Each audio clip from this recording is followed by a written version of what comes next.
Right, everybody. I guess we are live again.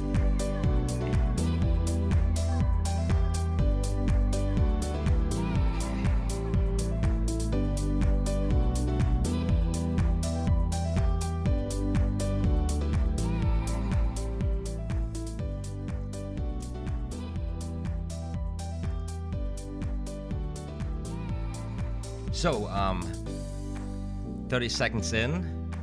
Hey.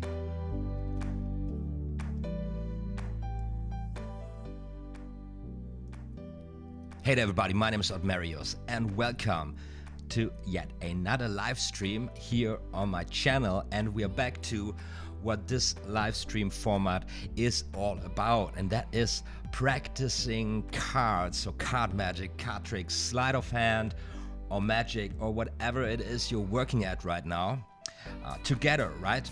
That's the basic idea. To be honest, we all need more practice time, right? Because practice is so super freaking important. And I'm super curious how many people tuning in due to the very inviting and welcoming thumbnail I came up with for today.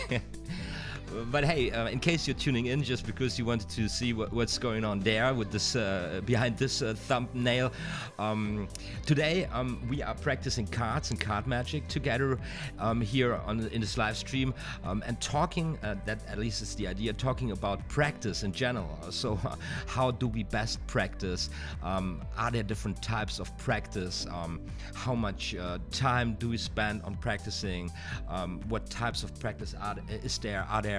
And so on. So even if you're not into card magic at all, I guess you're into something that requires practice. You know, every skill needs practice. And maybe today I'm gonna share some thoughts with you, or we talk about different things here concerning the subject. Practice in order to learn some fine skills that are also useful or helpful for you, even if you're not into magic. However, of course, the main focus here will be on the art form of magic, performing magic, that is staging tricks and illusions, in our case with a deck of cards, with playing cards, right? So I'm welcoming here everybody who's tuning in here in the chat already.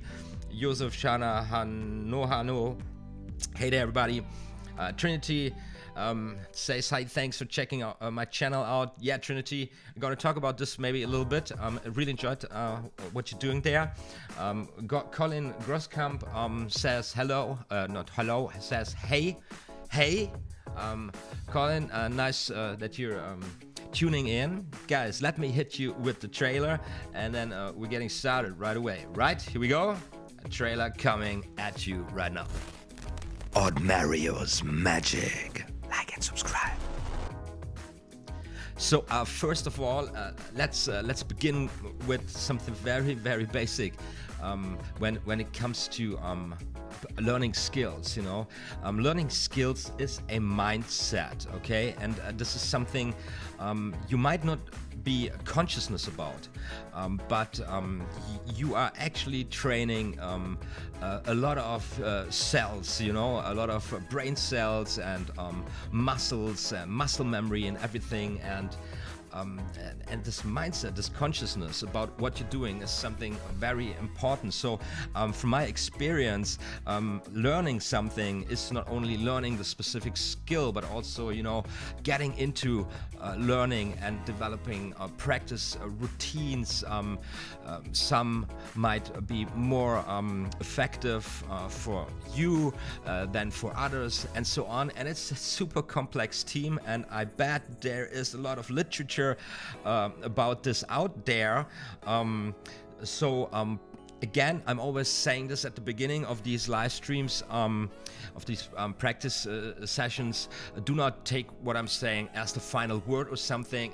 Take it as an input or an inspiration for your own thought process.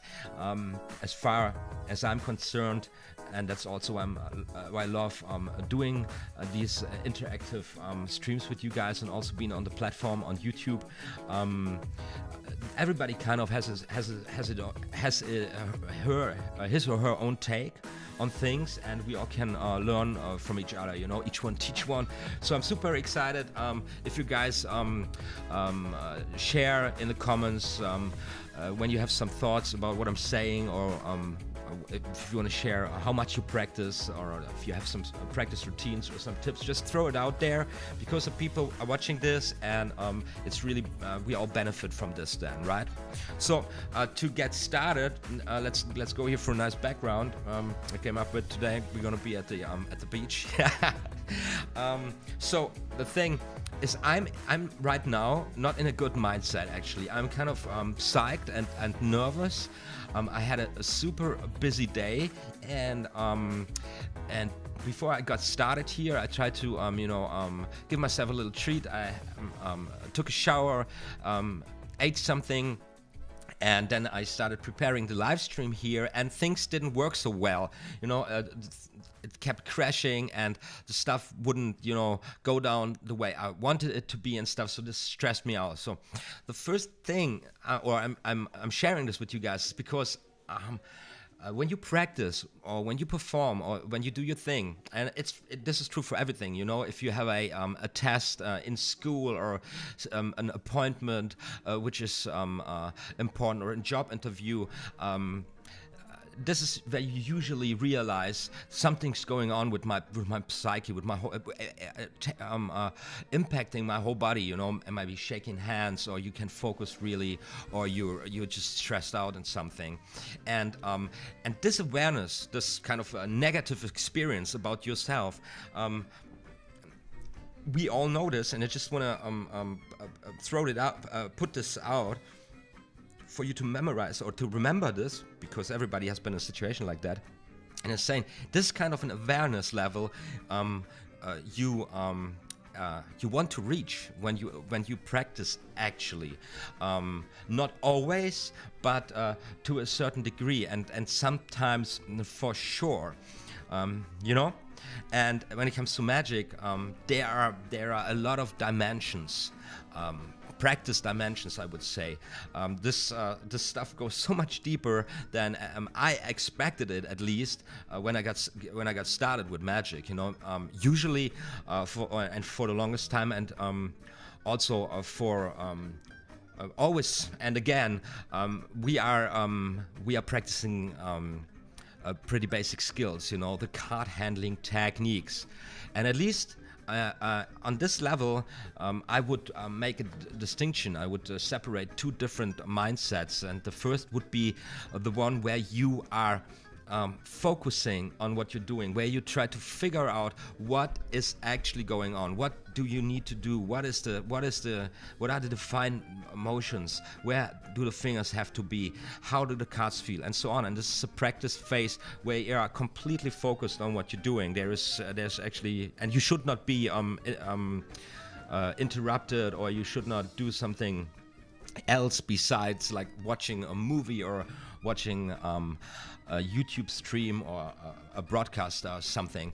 And then there is kind of a practice phase where it's absolutely okay, if not needed or necessary, to actually do something besides. You know, that's the practice phase where you where you already, you know, understood the move or the technique, the handling, and you now need to bring it up to speed, and you need to get it at your fingertips so that you are enabled to pull off the slide or the move without any hesitation, without thinking about it at all. So it needs to become what I call a subconscious skill. You know, you don't think about walking or riding a bicycle or swimming as far as you have learned these skills, hopefully.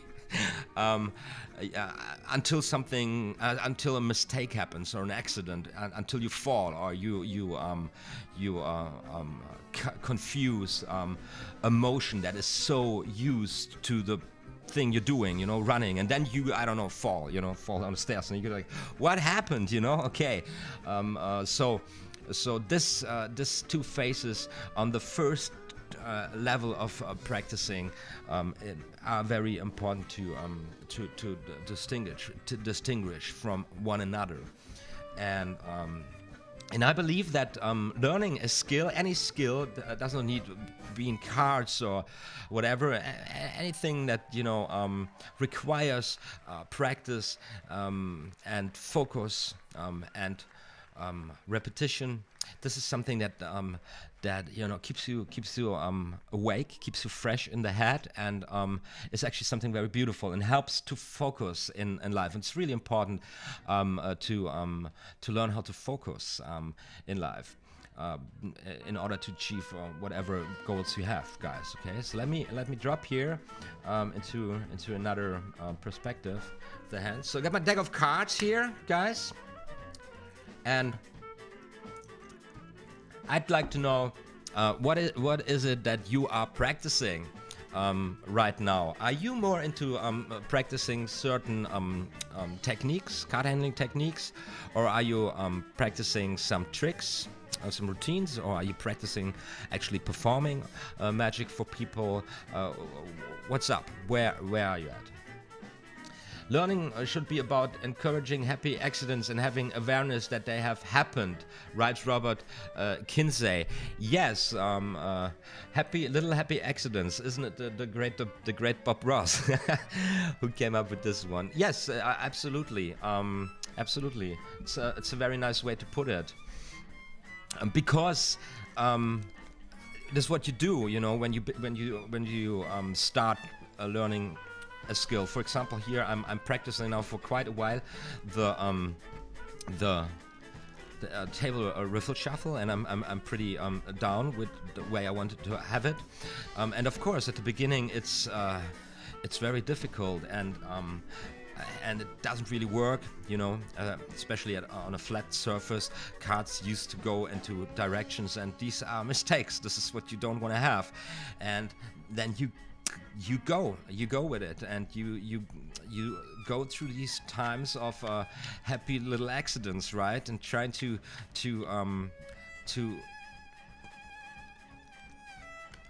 gain the skills to control the behavior of the objects you're working with, right? May it be your hands, your body, may it be physical objects like cards or dice or whatever. You know, this is this thing that has been around for a while. This stacking dices. You know, especially kids, young kids like this very much, and I've seen some impressive performances. You know, when I say, okay, give me these dices now and these cups, and I'm trying this for the first time, dude, they're going to be all over the place, and then it's the first thing to understand, okay, how does this actually work, and what is the motion, and then you try it until you get it for the first time, you know, and then you need to remember, okay, what did I do there that it worked actually, and then you try to reproduce the same thing, and this is basically what we do at the core of every practice, that we repeat and repeat and repeat all over again, and trying to erase the mistakes, but more importantly, trying to memorize the exact right motions at the exact right time to get this thing going, right? Trinity writes, yes, I agree there. I carry cards with me in waiting rooms or sitting watching the TV, practicing my slides and move to improve them. Trinity, isn't that amazing that we are not practicing instruments? Because you can't get out of a violin when you are waiting for your dentist termin. You know how you say it when you're sitting there, but you can practice your past, right?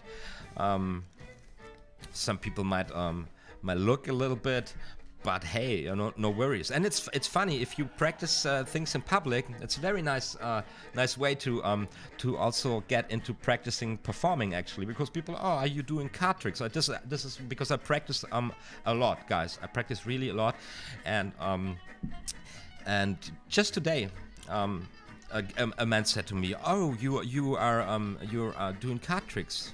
Yes, yes. And then you just say, if you want to see a little trick, and then you perform something, and people enjoy this. You know, no big deal. Very easy to get into performing without this stress of approaching people and stuff. You know, they just come to you.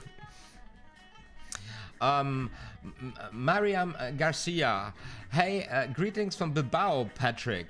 Okay, this is funny. I'm not Patrick. Mariam, I'm Tim, respectively OTHMARIUS, but maybe you're referring to the same Patrick that I have in mind right now. Bilbao, a beautiful city in the north of Spain, in the Basque country. It's absolutely beautiful city, amazing. Colin Groskamp. Currently, I'm trying to get my double lift down. I always tell my friends to name a number between 1 and 100 and then do the slide that many times. Okay, that's crazy. That's one way to do this. Another topic here within this comment, embedded within the comment, motivation. Practice requires motivation, and here's a very straightforward tip from my side. I always know why I practice a certain slide. I do not practice anything as an end in itself. For me, that's absolutely pointless, because of course, if you just want to be able to perform this or another flourish or card control or whatever it is, but usually I know exactly why I practice this, and of course I want to go all the way. I don't want to invest the practice time to get to a certain level and then go to something else and leave that behind without actually really finishing it. It's a mistake. You can easily do it, and a magic is a very dangerous place to be to make this mistake.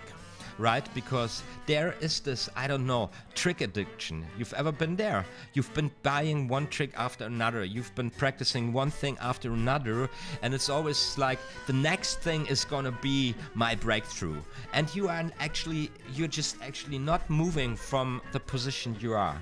And you just, there's more tricks in your shelf or on your desk, more decks on your board, and more slides you heard about, of, but you can't do one thing properly, So it's very in magic, I'm always saying, don't stress out. The basic things, get the basic things, in the best case scenario, in the right order and in the right balance, get them down at your fingertips, and all the stuff we talked about in this practice series here already. Shuffling cards, cutting cards, the basic card control, and then one or another specific card control slide, and of course double lift. Yeah, double lift is absolutely very important. And then also a forcing technique. And always, especially as a beginner, aim for the easy stuff. For example, when you force, easiest force, I know it's also a bold one, which when you start performing little performances with this teaches you what forcing is actually about, and it's about being very natural and just creating the impression that nothing really happens. It's very important when it comes to forcing not to stress out at all. So here's my favorite force. So thumb riffle, you say stop, and there you go. Right, that's your card, and of course that's top card. Yeah, actually very easy. It comes with a little flourish. It's very beautiful, and this enables you pretty much as a beginner from the very beginning to go into performance situation and to perform a bold move which fools spectators, and you learn a lot about forcing. You start practicing performing, and you didn't need so much time on learning the technique, the slide, or the specific force in the first place to go out there. And while you enjoy yourself and entertaining your audience, then of course there's this free time now to maybe, you know, go for a more sophisticated technique, you know, which enables you then to proceed, you know. Yeah, the Robert Kinsey, been practicing the top shot for months now. Catching it consistently is eluding me. Top shot, you mean this one, right? Right. Yes, top shot. Try to do this with closed eyes. It's easier to catch the cards with closed eyes. This is insane. And as soon as you get the feeling for it, open your eyes again. Stupid, crazy trick. Will be a tutorial coming up. Actually, as a matter of fact, nice that you mentioned this. I'm working on the next thing I will shoot. The next tutorial series is a tutorial series on my 4 favorite card controls. Not card controls. I'm sorry. Card productions. It's going to be 2 bottom productions and 2 top productions. Of course, the Top Shot is going to be a part of this, and I plan to perform a little practice routine at the beginning. So it's basically a straightforward card control, and then the card production. Everything required is up and running already on my channel. So I will. This was going to be a tutorial on the specific card production, and then there will be the tutorial linked for the little routine at the beginning. Talking about practice and practice routines. As soon as you proceed a little bit, you know, say you have you have your shuffles down and one or another flourish, and I don't know, the double lift or 1 or 2 versions of the double lift, and one or another card control. Now try to come up with some practice routines, you know, little ambitious card routines or something. Nothing really to build a great performance with, you know, to become the next David Blaine or Neville Copperfield or something, but routines where you practice the techniques, but you already connect them, you know, for a little performance, because that is also a very important aspect when it comes to practicing pretty much everything. Some people, Trinity writes, some people say that they have learned the sleight in a day or 2, but I think there's always room for improvements. You know, Trinity, honestly, I think this is just bullshit. You know, it's easy to say this. And you know, there are people out there, they believe they know how to do something, and actually they know shit. And here's the thing, there is this, I just wanted to bring this up for this live stream. I forgot how I saw it on Facebook or I don't know, on Twitter. There is actually a graph and kind of a theory with a name for this phenomena that beginners who know little to none about a certain field try to misjudge their knowledge and their abilities at the beginning. You know, absolutely. So they self-esteem, their idea about themselves, about what they know and what they can do, is through the roof, and it's almost delusional.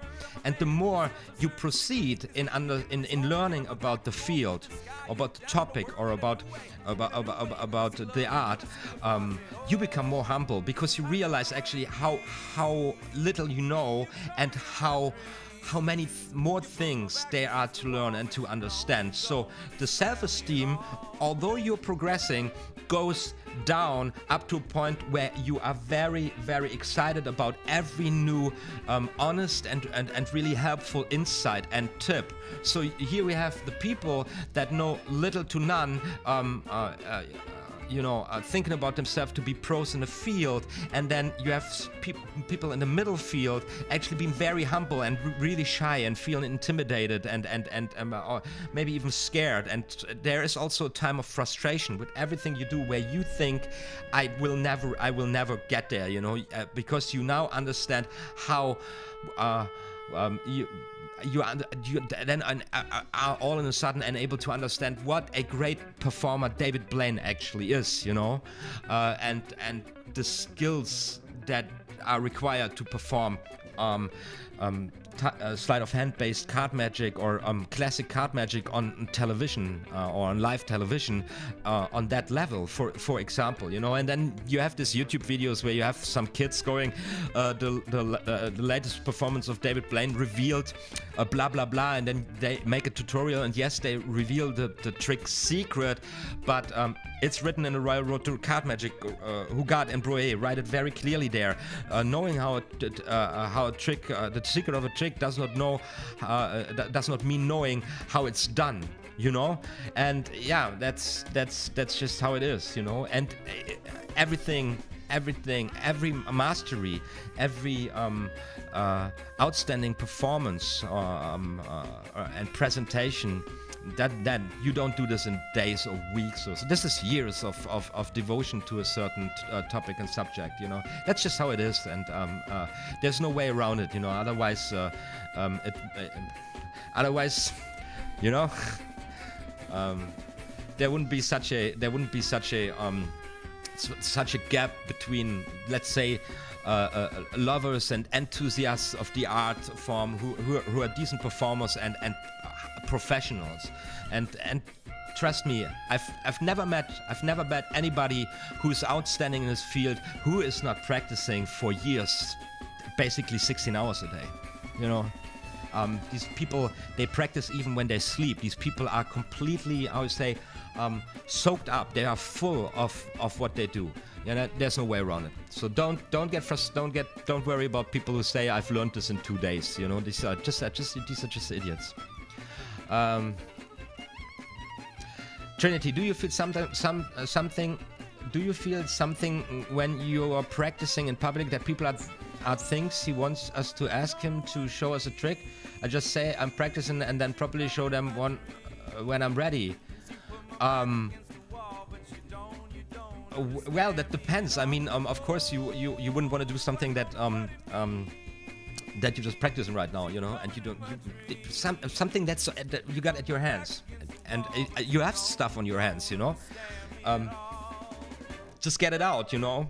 If it's a deck that's prepared already, you know, with 4 aces on the top and then four aces or something, or 3 cards, what you did in the other video, just a little thing, you know. And when you have a situation where there is like people waiting for the doctor, for example, you know, that's perfect, man. You know, now you performing for, I don't know, 3 people or 4 people waiting there, just not a big deal, you know. Don't push something on them, so just do a little funny thing, and they enjoy it, and then they, you know, you're just giving them, you know, you just made the time waiting for the doctor, which is an annoying time for everybody, you know, a little more fun, you know.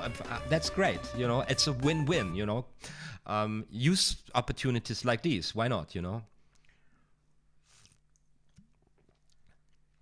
So, Trinity, you say the I don't even know how this is called. I picked this up years ago.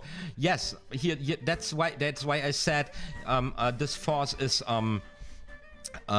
this is so super for beginners, because it's so easy and it teaches you the difference between the magician's point of view and the layman's point of view. It fools layman's because they don't know anything about these things, you know. And that is something to develop also, you know. This is also a huge mistake. You easily fall into this trap that you try to hide things because you think you need to, you know, because you're only thinking from your perspective, from the magician's perspective, and then you start start hiding things that need no hiding, and before you know it, you're building super complex, super difficult routines, and the effect is the same from a layman's perspective, from an onlooker's perspective. So keep things as simple as possible. You know, that's much more important than being able to pull off some impressive stunts and skillful and display skillful handling of the cards. It's much more important to become a satisfying or an entertaining magician, to be able to have the people follow you. You know, with the simplest of means, creating creating some beautiful illusions. You know? Because for a layman, it's not. I'm sorry, the camera went out.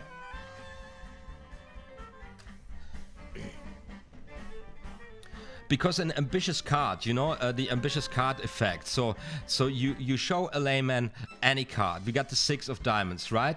And the 6 of diamonds, we put it back into the deck. Okay, there it goes, zap. And then the 6 of diamonds comes jumping back to the top. So, and from a layman's perspective, this is stunning enough. So you don't need a fancy production to pull this off. And it doesn't matter if you use a super crazy card control slide, I don't know, a diagonal palm shift and then a half pass to get it to the top, and then you color change something, you know.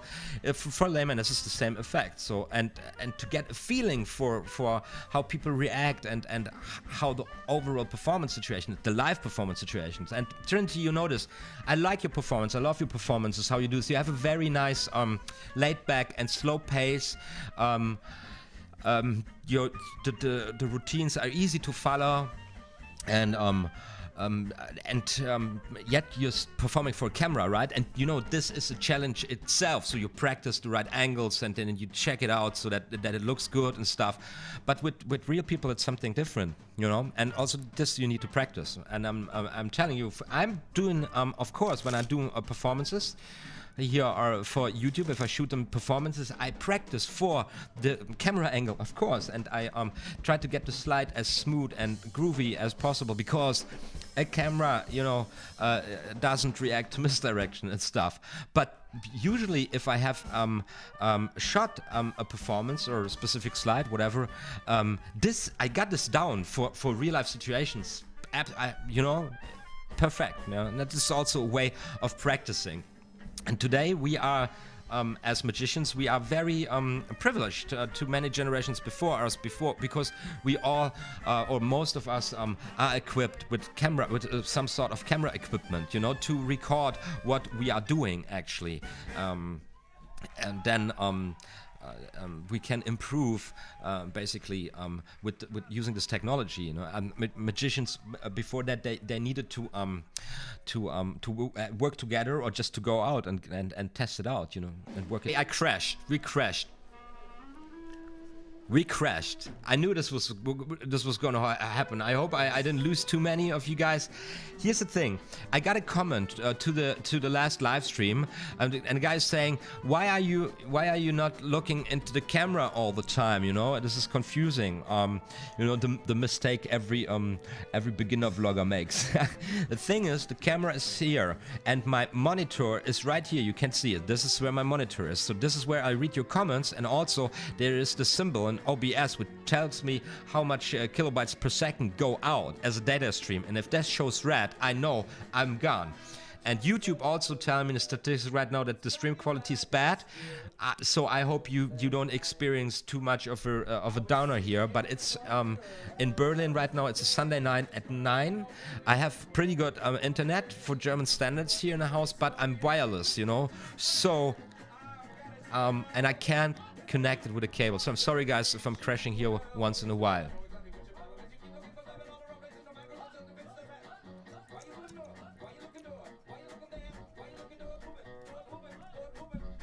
And so I was talking about simplicity. Make it easy for yourself, you know, build up your repertoire, get the basics right. And I keep saying this, you know. I lost my thought of train here. Oh, wait, let me go back there. Because Trinity writes, I found that people are more impressed with the most simplest of tricks. So I think you're 100% right. Thank you. And here's the idea I got, you know, and that's then another challenge. If you are a magician, if you proceed, of course, you want to make it interesting also for your fellow colleagues, you know. So here are the most beautiful performers are those who create wonderful, beautiful illusions that are easy to follow, that every layman can catch up on, and still the magic community goes like, dude, man, how did you, where, when, what, and then people start, you know, being excited about it. And that's of course, you know, if that is your interest, you know, if that is what you want to do. Texas, we got Ron Thompson tuning in from Texas. Amazing. Greetings to Texas from Berlin. So, I'm going back here to the table. What is going on here? Yeah, here we are with you guys. So, yeah, the slip cut. Then I want to have this beautiful Vernon pushing all the cards in, and then this table double undercut. You know, it's very beautiful, beautiful false dealing routine. And the times I pulled this off, people were completely, literally completely blown away. It's absolutely fantastic. By the way, this is also something I will be shooting pretty much in this with this setup here, tutorial series on the table work. So there's going to be this, of course, this table riffle shuffle, and I worked out for me a solution which is a combination between the version taught in the Royal Road to Card Magic and the version taught in Erdnase Expert at the card table. Absolutely wonderful way of shuffling the cards. And then, of course, let's go for the three most beautiful false cards at the table. These are no magician's foolers, you know. If you once seen them, you know what's up. But for layman, if you do this, you know, bang, you look like the badass card sharp from any Western movie, you know, from the movie Trinity. Also very beautiful, the double undercut, table double undercut. Probably this also has a name. I believe this is also in very much explained in detail in different variations in Erdnase Expert at the card table. Absolutely, you cannot detect this. And here's the thing also, with false cutting and false shuffling, you know. I watched the other day, by the way, a very awesome YouTube channel. I give a shout out here to the guy's called Matthew Foreman. I believe this is a New Yorker. I don't know, maybe I'm wrong. But he is an outstanding performer. Is a professional magician who goes out and he performs for celebrities, and here he's got a performance for some YouTube experts, Nick Nimmin and Daryl Eves even and stuff. And guys, for inspiration and for understanding or seeing how you work magic and card magic and also other close-up things, Matthew Furman's channel is absolutely fantastic. And actually his channel blows up right now.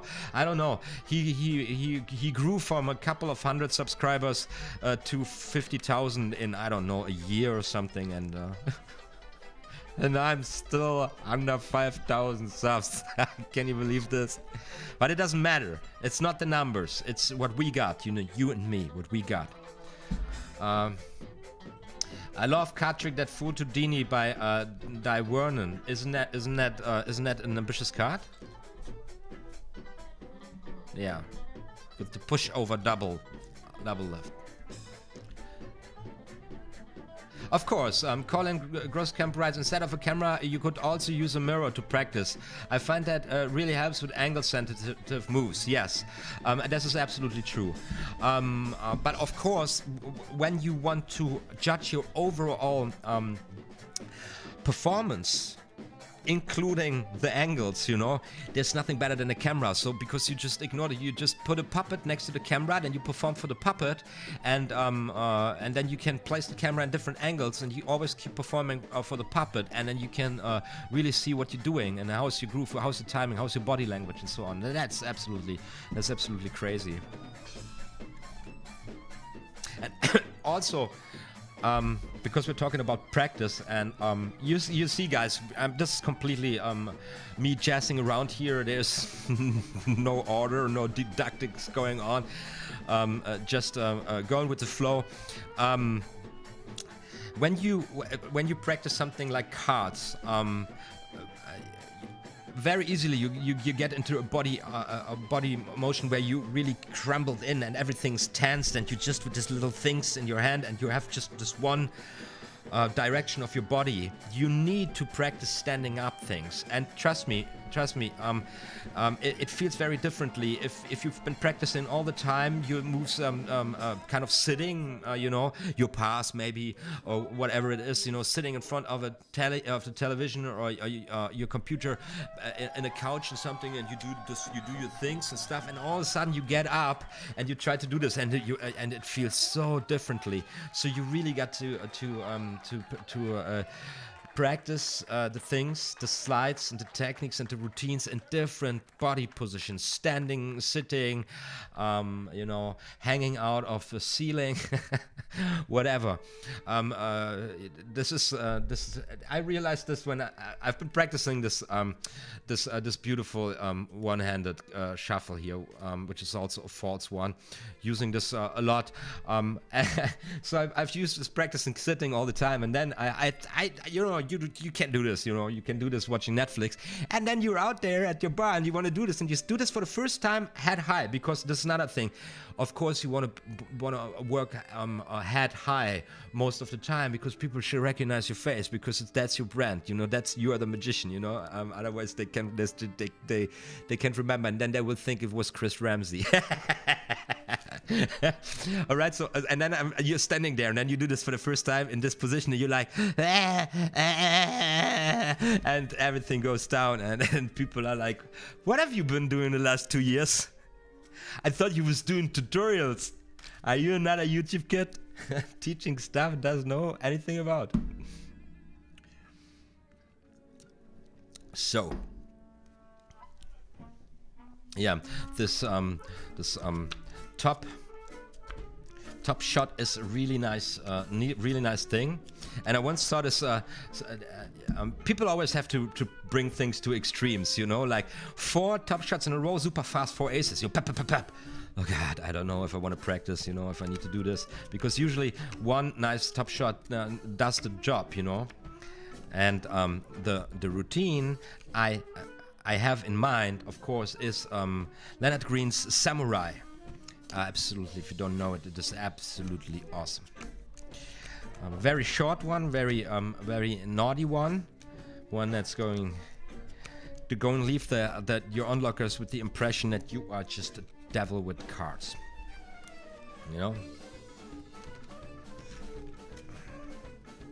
So this is the one level we're at, practicing card handling techniques.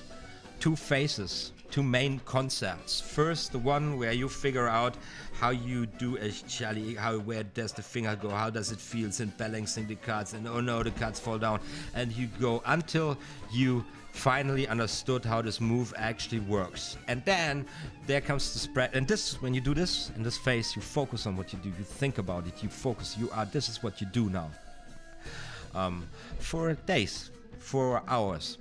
And then there comes the next phase where you know it's done, and then you're sitting in the bus and you're talking to a friend and you pull this off until it becomes something that you just can do without thinking about it at all. These 2 different phases. However, you guys ever realized it's not only one slide or one thing or one trick? There are more elements to usually a routine or a trick. And here's the next practice step then. And this is very similar to music, actually. So you have one piece, one fragment, and you play it and you practice it. And you have the other fragment, the other piece, and you play it and you practice it. And then you connect those 2. And maybe you have to practice the intersection, to glue them together. And then you practice the whole thing, and now you got a bigger one. And then there is this other side where you have to do the same thing. And so you piece something together, like cutting a movie, And usually when we learn magic by learning a trick, or card magic, a trick. And then you already have, due to the design or the build up of the trick already, like kind of a composition, that you can work through to learn it.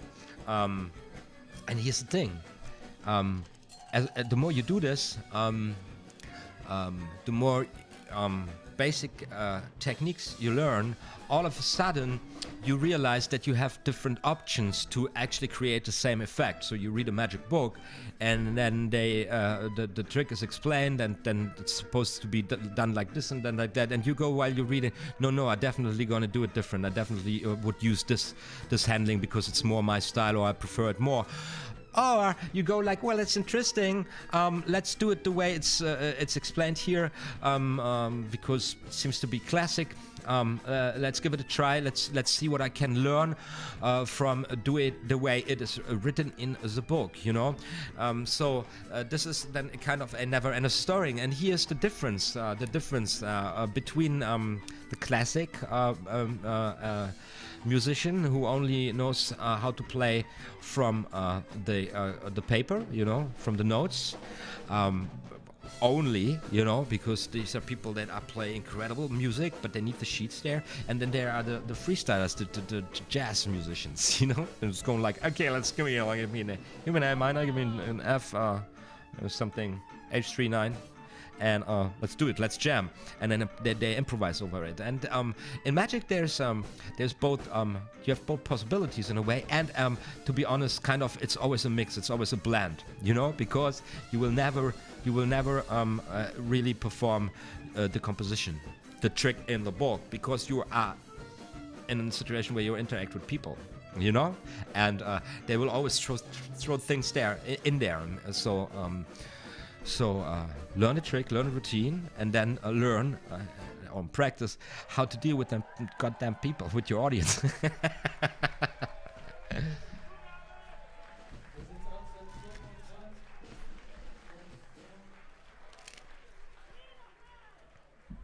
So we have here the usual crowd, 5 to 10 viewers. I'm happy you're all there, everybody tuning in once in a while. I just talked about you know, how to kind of putting fragments together, gluing fragments together in order to build up a routine. And of course, also on this level, we are really at the basics, really practicing basically the handling of everything. You see now, by the way, I started out a little stressed out, not focused so much, a little confused, and now I feel much better. I'm full of the topic. I'm a little exhausted, speaking all the time, you know, and I'm also trying to keep my thought process somehow ordered.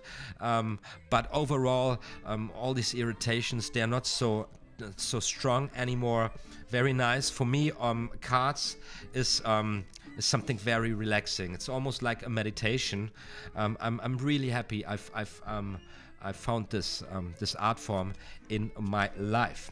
Yeah. So, another wonderful production is the pop-out production. This beauty here. I need to practice. It's very beautiful. And that is a very magical one, goddammit. Actually, I know how to do this. It's a very, very beautiful one. Very magical one, if you pull it out proper. And laymen really enjoy this. It's always something, they go like, ooh, yeah. So from 5 tries, not one did actually work.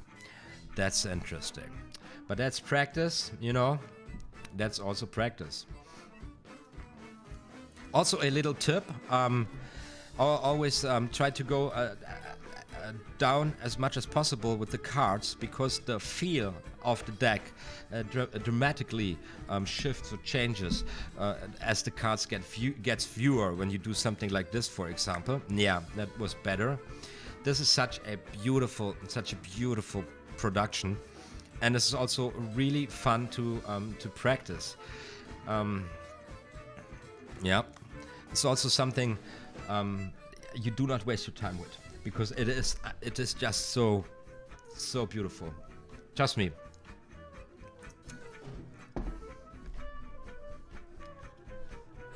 And if you don't notice yet, type in pop-out production. Probably there's 100 tutorials out there, and or you wait until I put my tutorial up, you know. Very beautiful. but not the most magical. The most magical production is this one here.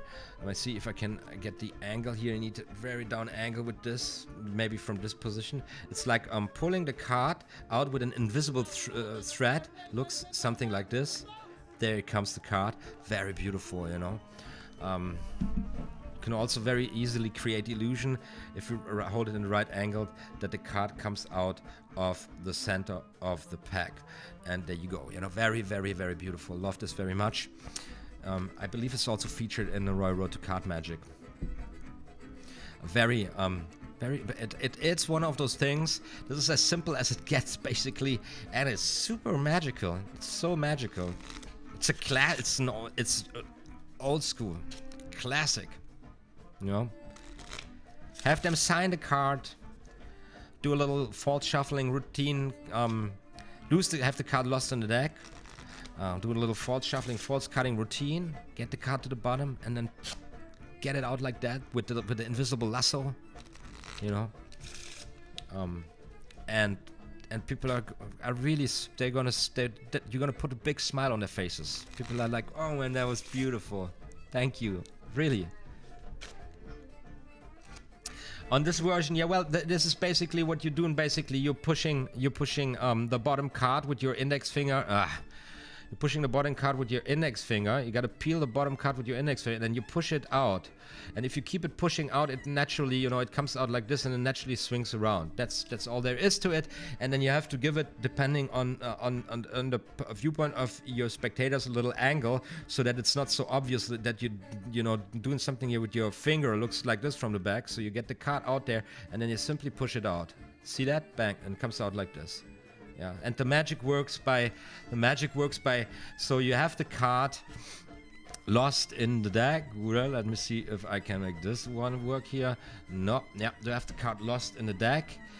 You give it a little shuffle, and you say to your spectators, you know what, I'm going to shuffle the cards 3 times, because 3 is the magic number, so that the card is really lost. Say stop anytime, spectator says stop, there you go. And now I throw my invisible lasso around the card, and then I pull it out of the deck, you know, and then the card comes out of the deck. And was it a card? I hope so. And then the spectator is going to be very, very, very, very sharp. It's very nice one, you know. I just saw on Scam School. On Scam School,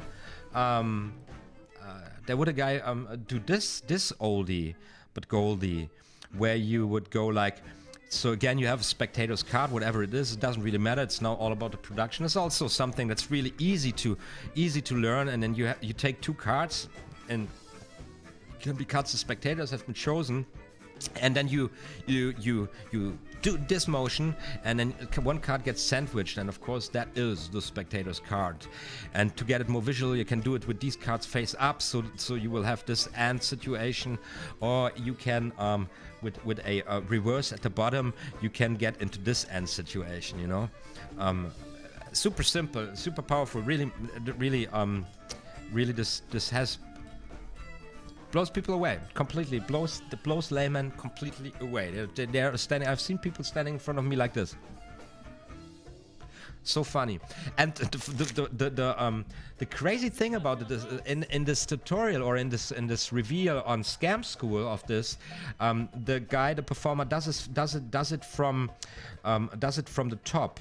He does it like this with this situation. I never practiced this like this, and then he pulls the card out. I don't know, and I believe it's a more difficult version than the one I just showed you from the side, because that what you need to the grip you need comes naturally like this.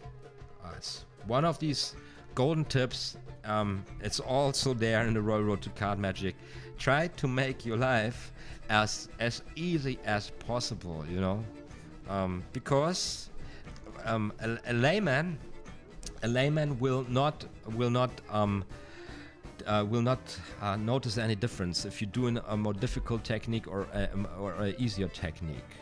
And usually the more difficult technique is some smart-ass magician came up to again hide something that from a layman's perspective need no hiding, you know. So or by the way, have you ever the card workers I know, the people who are actually out there performing magic in real life situations, they are not into fancy cards at all, and they are not into sophisticated handling. It's all like very, you know, because that's how people go with cards, and you got to deal with this crap, you know, all the time.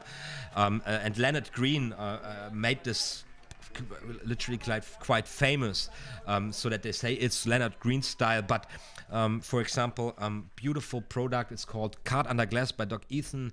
It costs $50. It's 2 DVDs. It comes with a complete 40 minutes routine, and with the magician explaining the routine, analyzing 2 performances actually, and then going through all the tricks. And dude, this handling is like very, very straightforward. It's simplistic. It's almost dirty. You know, it's only these television and video artists that require this specific, you know, clean handling, you know. I wonder, for example, this is something I have it here as text. The most beautiful, in my opinion, the most classic how is it, torn and restore effect. Is it called Revelation? By how is it called? Oh man, I forgot it all. Need to write stuff like this down. Super famous magician, yeah.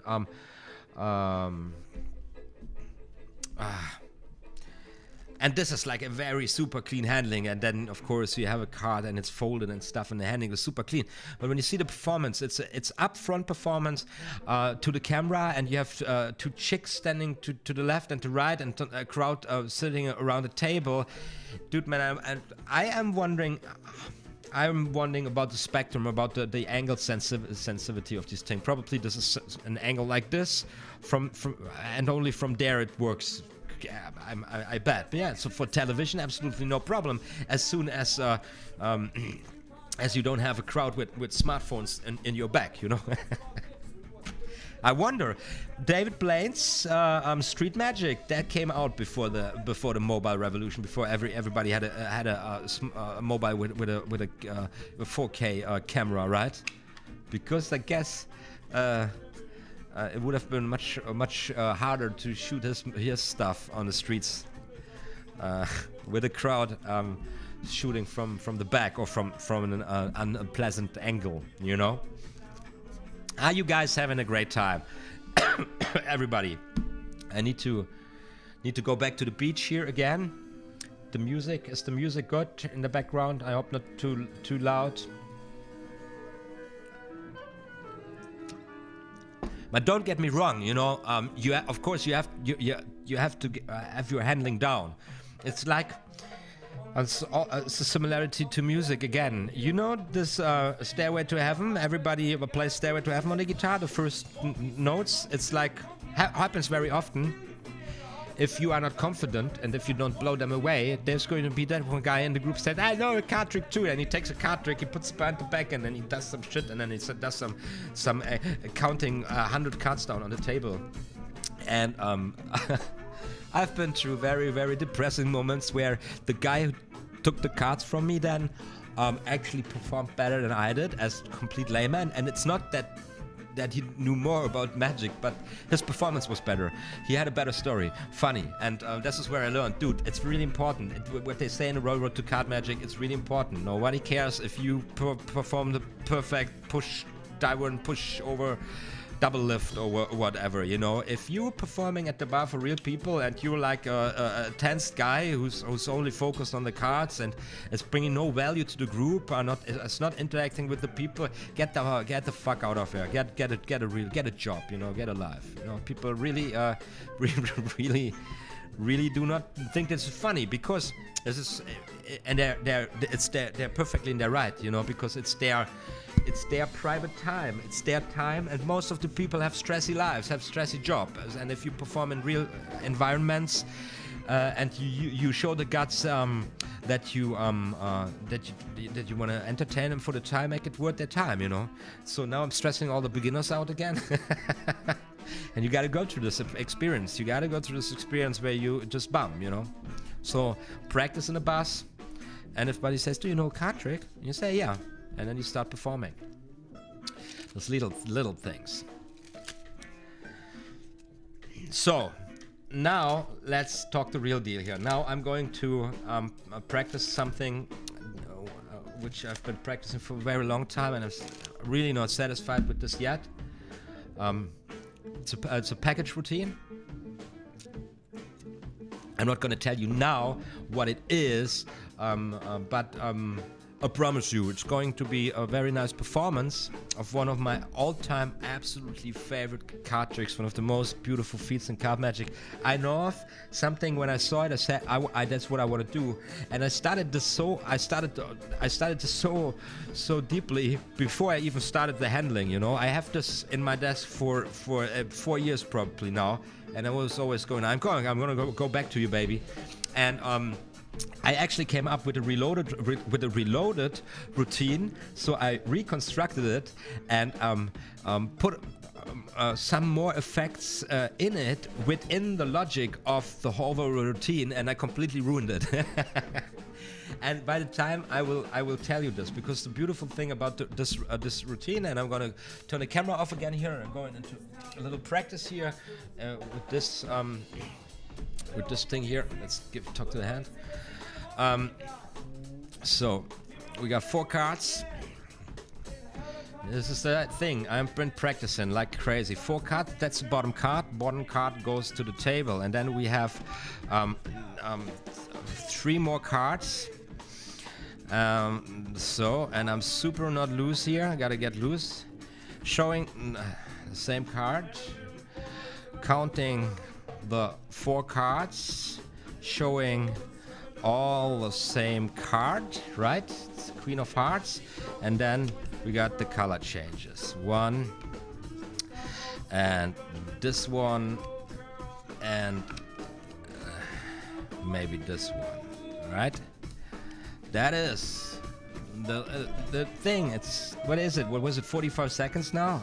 Man, this is killing me, because it needs to be completely solid, absolutely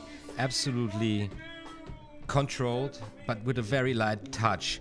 And I always find it very hard after having a whole deck in the hands, going to a package and then work with these cards. And again, I just saw Matthew Foreman performing for Nick Nimmin, and he's doing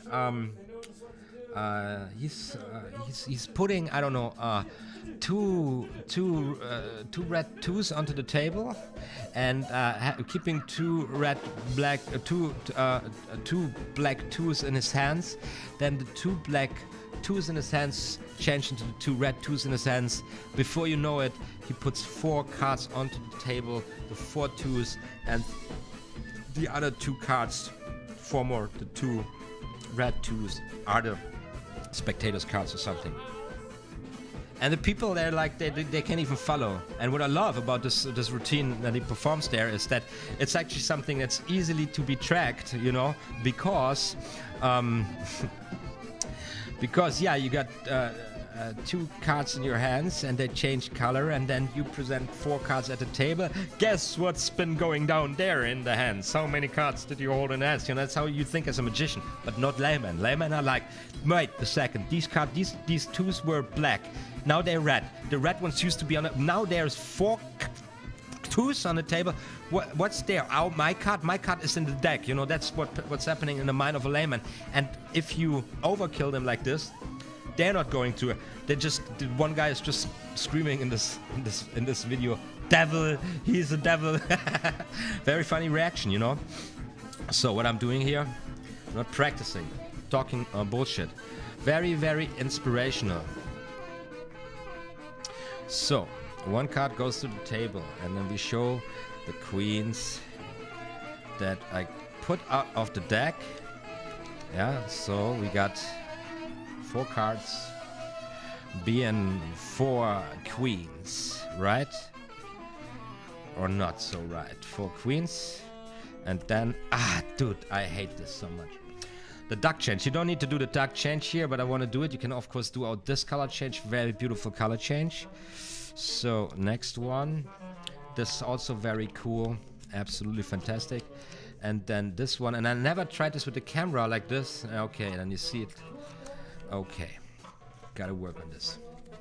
And see, this is how practice is. Now I've spent a long time in the first phase, like really figuring out what's going on, you know, and actually spending a long time on the tiny elements.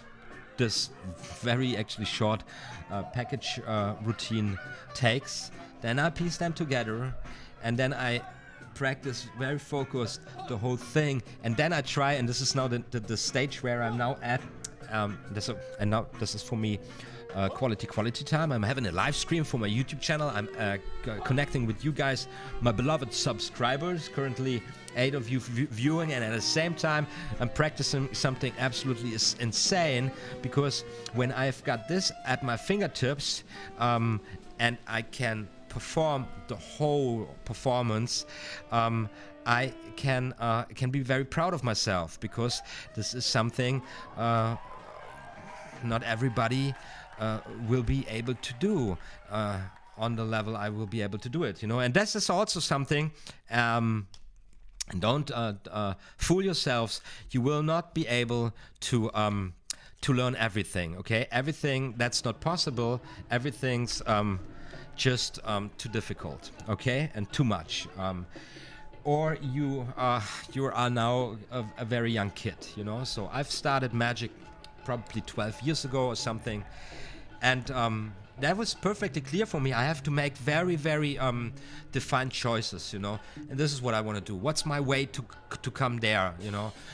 What do I actually have to learn to achieve this goal or this goal? Making very clear choices, because it is so much it's so much work, it's so much practice. And I'm saying this, and I see 5 people dropping out. They're going. Nobody wants to hear this, you know. Everybody wants to be the cool kid. Everybody nowadays.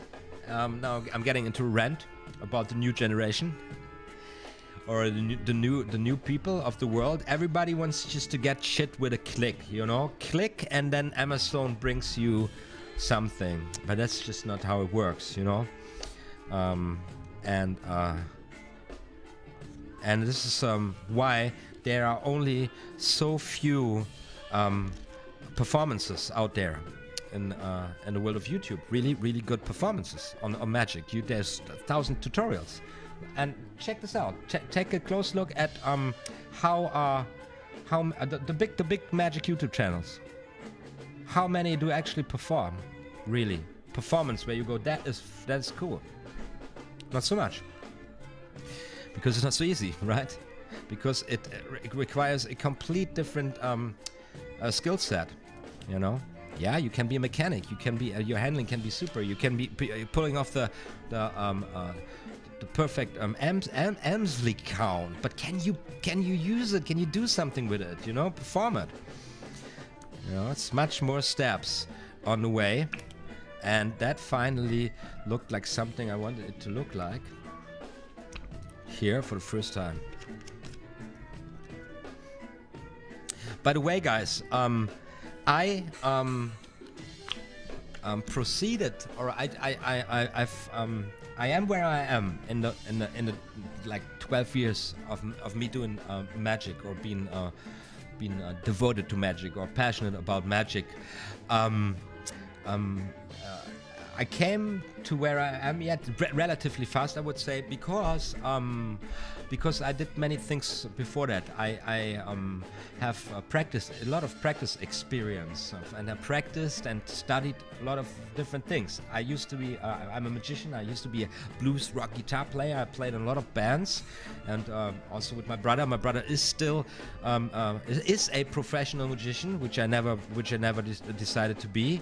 Maybe I just didn't have the guts. I don't know. And And then I studied history and philosophy, for example, which comes also with quite some practice, you know, learning how to analyze text and following up argument, you know, logics and stuff. And then I would be performing as a writer, you know, as a writer, actually live on stages, which was crazy. There's a very nice story. It just pops up into my mind. So, back to the deck. Guys, there's currently 3 people viewing. I lost you now, or what? Everybody's gone who's still there with me.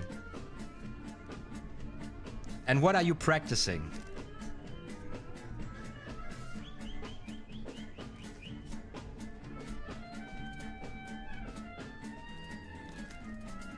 Trinity, there's so much magic I would like to learn, but I'm running out of time. Yeah, it feels the same for me. But you are doing a great job, man. Just keep doing what you're doing. And you know, and depending on why you shoot your videos for YouTube, do you want to grow a channel, or do you just shoot this to practice the trick performance and stuff? This is really cool. I'm telling you, I'd love to do more performance videos on YouTube. Or on video, and but you know, it takes time, you know, to do this, more practice. But there's stuff coming up.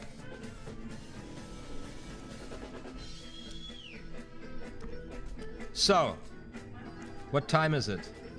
How long are we doing this? For 1 hour and 11 minutes. Yes. It's always about this the same time. Now this is the 5th live stream or something.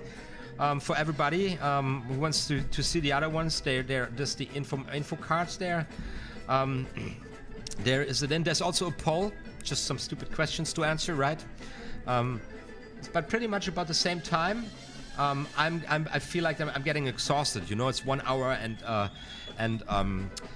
I don't know, 15 minutes or something, and kind of speaking through and also being in a mindset of kind of connecting, interacting with you guys, but also practicing cards. So my brain is like, my neurons are firing and stuff, and it's now about 10 o'clock. It's 21:42 in Berlin right now. So so later in the evening.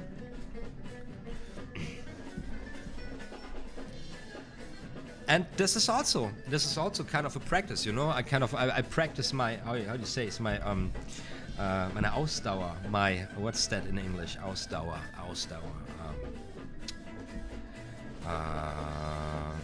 Oh no, this is now I gotta find now the English word for Ausdauer, and I got this awesome tool. It's called Lingue, Lingue, Lingue. And it translates German English. This machine is absolutely amazing. So, Ausdauer. Now it's the persistence, stamina, persistence, endurance, stamina, perseverance, fitness. Yeah, but it's an endurance. My stamina. I don't know what's the right word here. Anyways,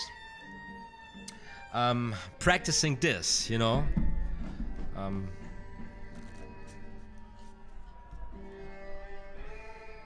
I just saw the other day on YouTube some songs from a Bruce Springsteen concert. Oh boy! And this guy, I don't know how to get stamina like this. I mean, like performing for hours and hours on a stage with this energy. Crazy. I guess it's also practice. And now, something I haven't practiced here so far. That's up to the letter cut. Very nice cutting technique. Also took me quite some time to get it down like this, and from this angle, of course, you can see what this is all about, but I wouldn't say doesn't matter so much, but from a front view you wouldn't see it, right? When I go like this, nah, it's my head in the way. I'm so stupid, but you wouldn't. Yeah, good to know. Good to know. Checking on the angles of the magic, you know. All the things you don't see, that's where the magic happens.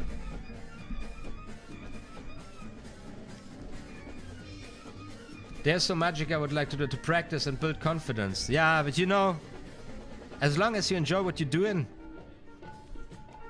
you got a family, Trinity. You're a family man?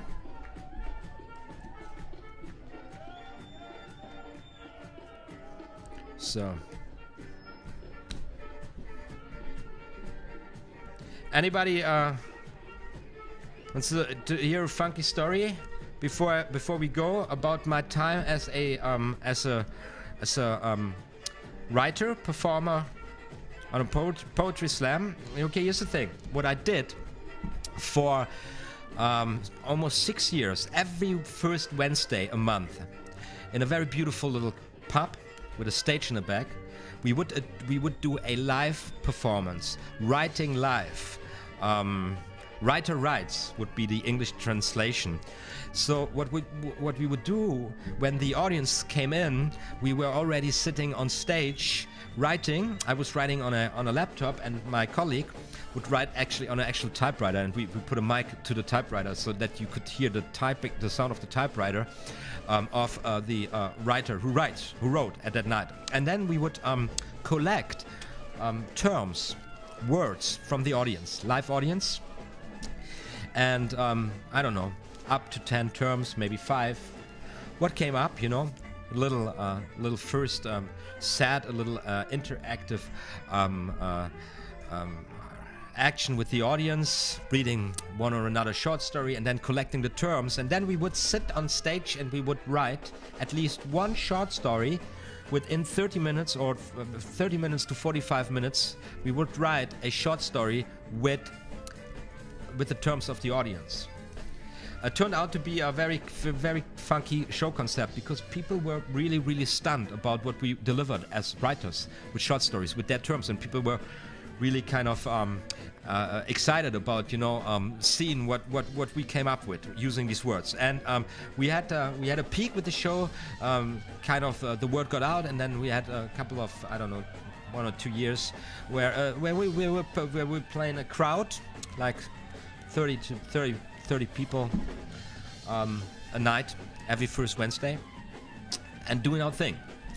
And then there was another group of kind of poetry slammers, writers who would do a similar thing. They would write, they would read their short stories or their stories or parts of their books on stage, and this show became quite famous in Berlin.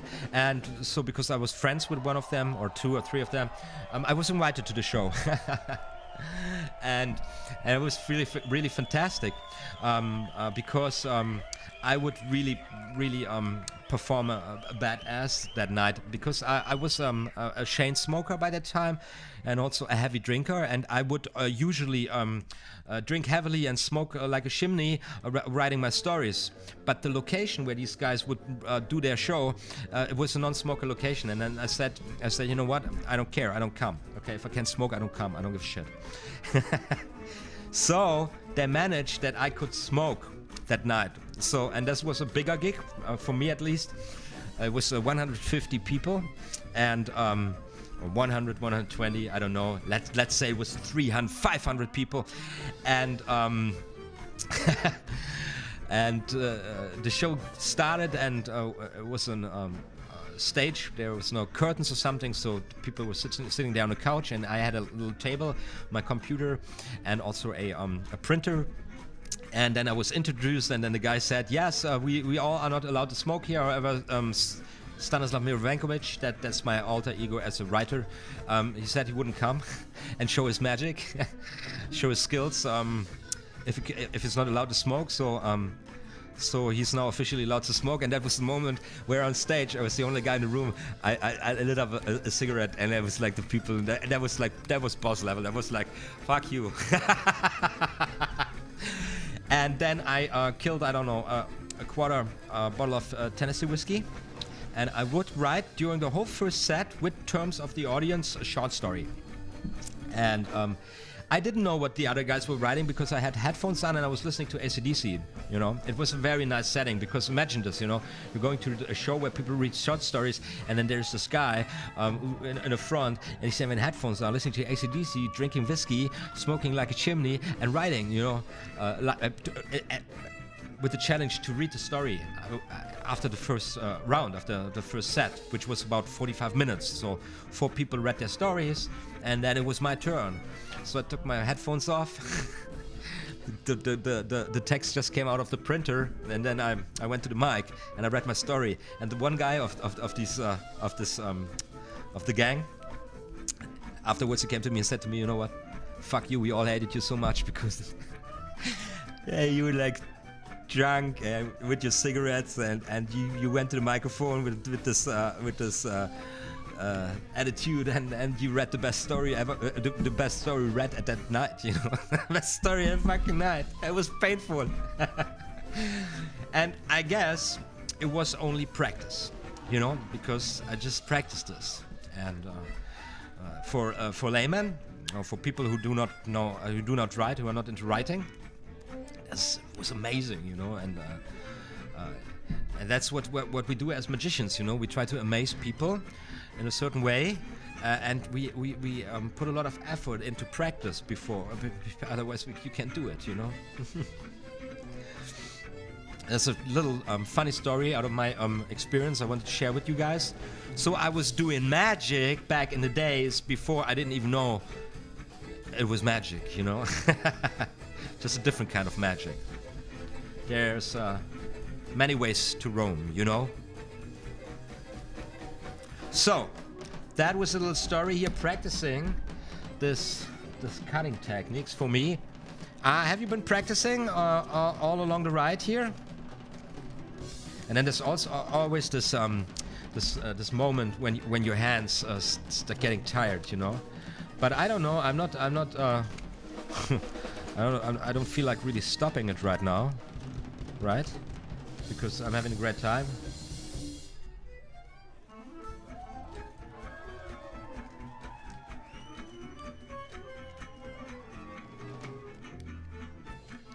Great. I'm so sorry, Trinity. I just didn't see that you've been answering my question. Very nice. Family man, wife and daughter. Lovely. That's fantastic. So you can't practice on your family because they're not interested in magic. I have a girlfriend. It's a long-time relationship. We're partners for a very long time now, and she's not interested in magic really, really too. I don't even have to try, and she's also a witch, because whenever I try a new trick or something and she's around, I fail, you know. So I keep it away from her. Yeah, there's this people, you know. There's this people who just don't, who are not into this at all. Fair enough, you know. Pick a card, any card. No, I hate card tricks. How can you hate card tricks? Pick a card. Pick a card. There's the camera. Any card.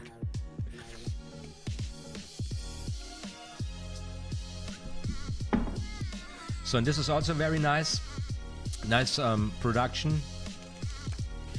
Ah, that looked nice. Did you see that? Wait, I gotta do this here. What's going on? Ah, damn it. Yeah. That looked very nice, but this is now annoying me. This is happening. It's too late in the evening. Why is this happening? Ah, damn, all these stupid live streams here. Come on. Why am I doing this with this stupid thing here anyways? I'm so annoyed about this. Yeah, go away. That's okay. So, that looks fantastic. Let's do it again. Having the top card kind of jump, you know, and if you use this for the ambitious card, this is a super killer for layman, yeah. So we have any card out of the deck. This is let's see what we got here. We got the 9 of diamonds, 9 of clubs. The 9 of clubs goes right back in the center of the deck, just like that, you know. Turn around, snap with your fingers, and then the card comes back to the top. It's also for laymen.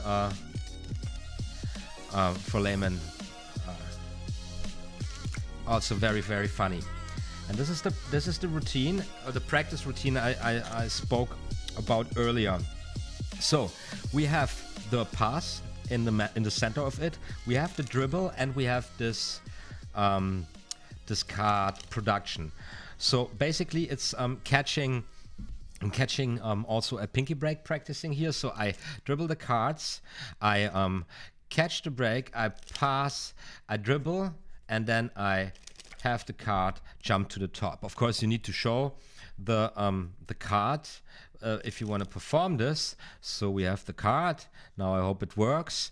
Now I lost it. So I have the card.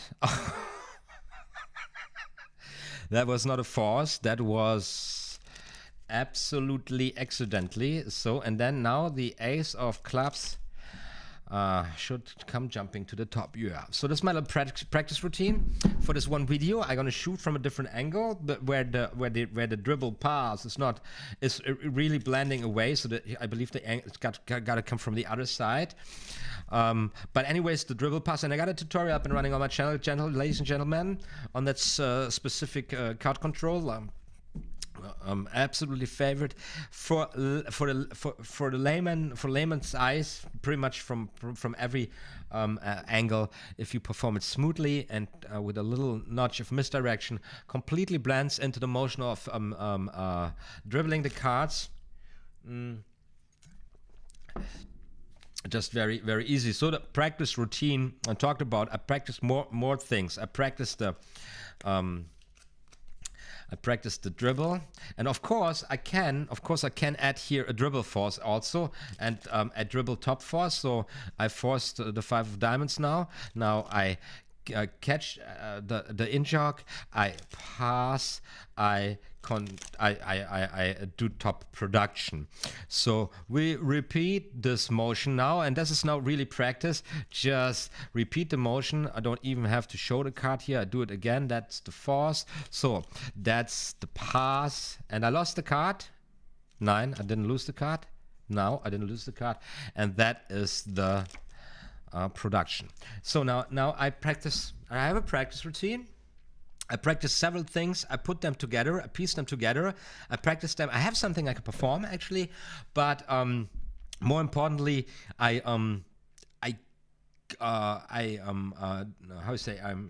get away from just doing this one slide, this one thing. Yeah, and you can build up your own routines like that, as you wish and as you please, of course. So where are we? And you practice the force, you practice the dribble, the pass, and maybe not so much what went wrong. Didn't work. Only one card here wrong. And I'm telling you something now. You're gonna enjoy this very much, because this is the ace of spades.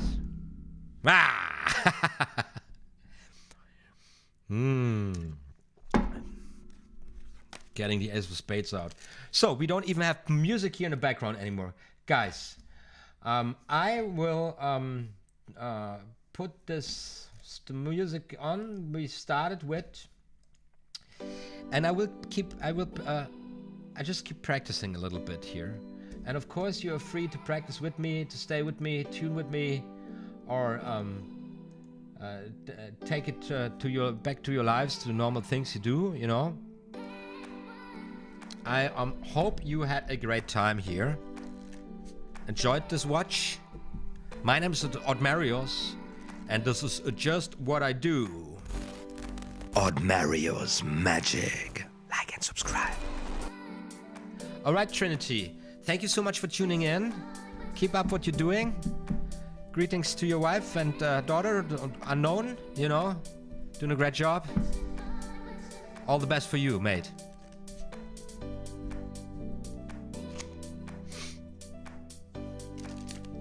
Practicing magic.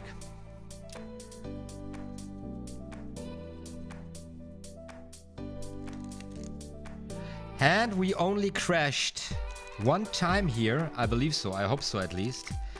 We had viewers from all over the world again. I definitely know one viewer came from Texas, Ron Thompson. I don't know if he's still around. We got currently 4 people watching. Always a great time. Trinity, thank you so much.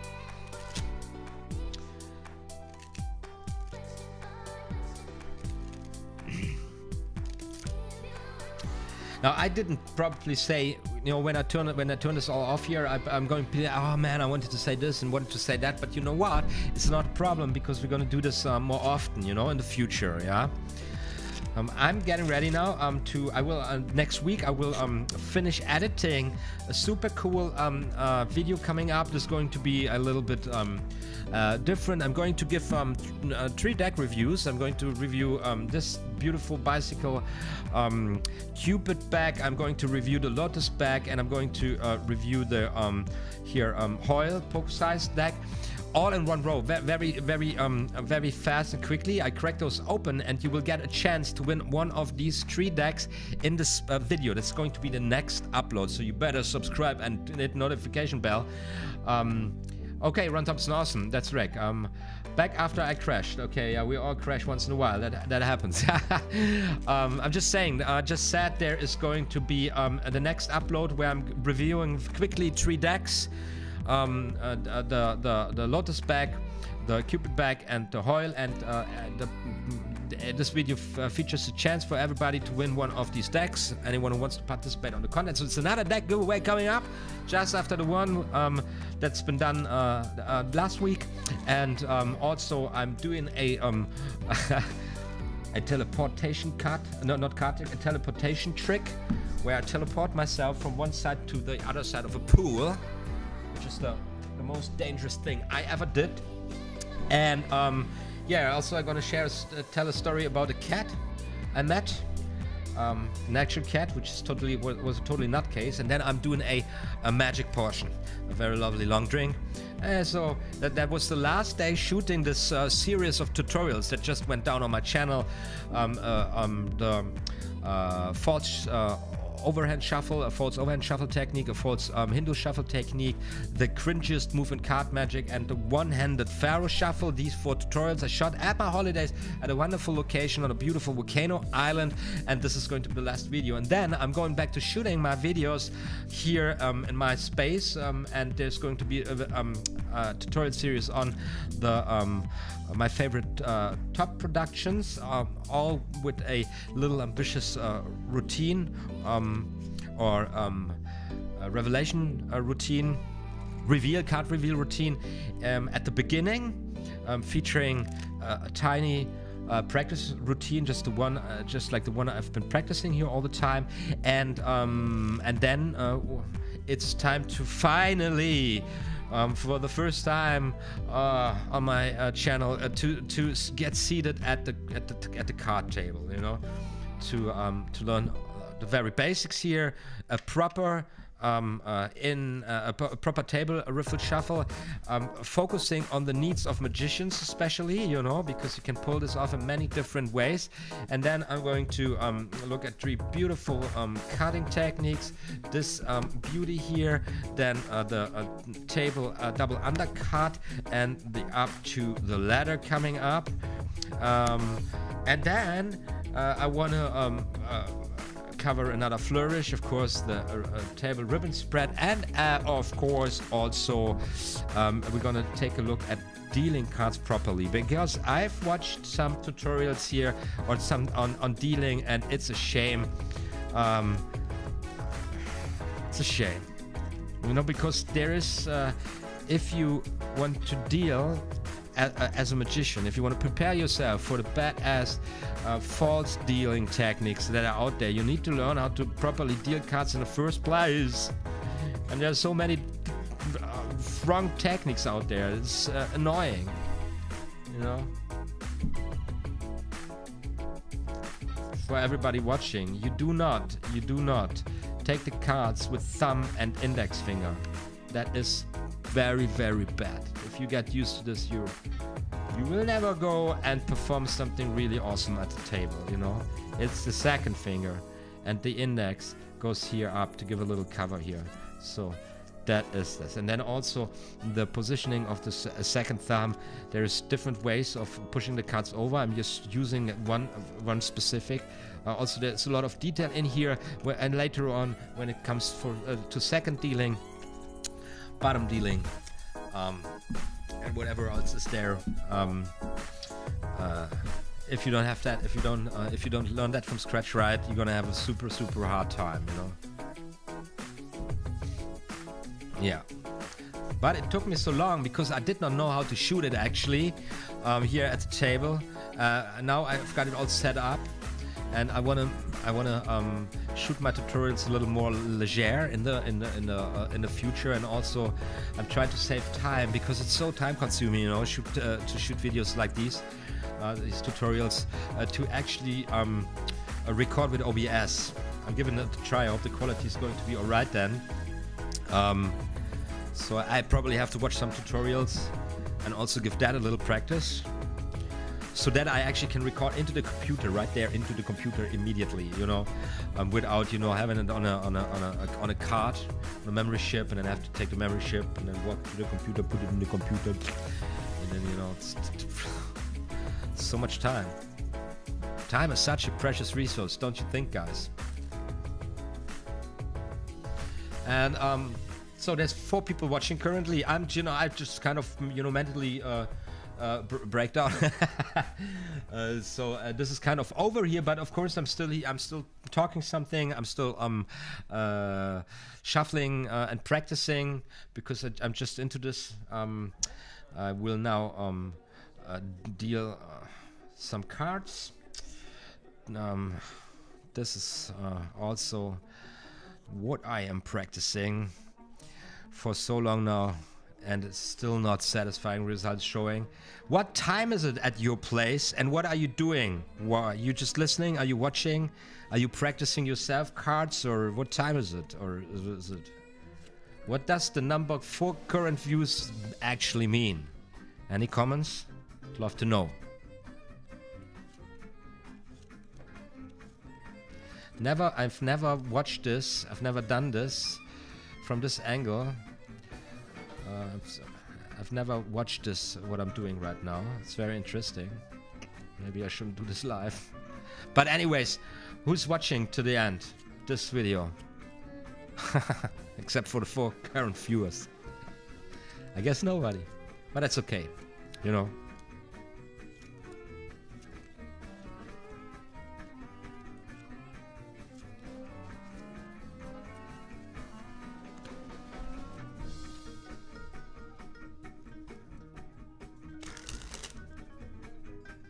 Tier 7 Texas.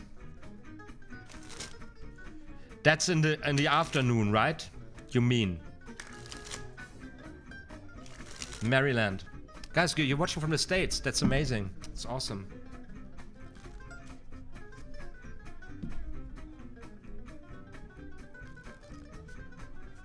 The United States of America. The craziest country. The craziest nation.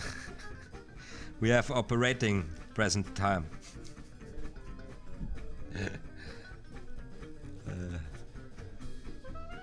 Are you practicing cards? Just watching your second deal, yeah. It's not much a point. Not much of a point when you can see that it's seconds. But these are Erdnase double push over seconds, and if I get these on speed, I'd be legendary. But you don't need to do this, you know. There's the simple version, you know. Just peel off the second from the top after you've pushed the top aside. Push the top back to the top. Lift your wrist at the moment you do this, and you deal seconds. Easy peasy. Not so much. So true referring to the craziness of the United States, or the bullshit that I'm dealing here? Yeah, something like this. But this is not. Why? I'm so tired.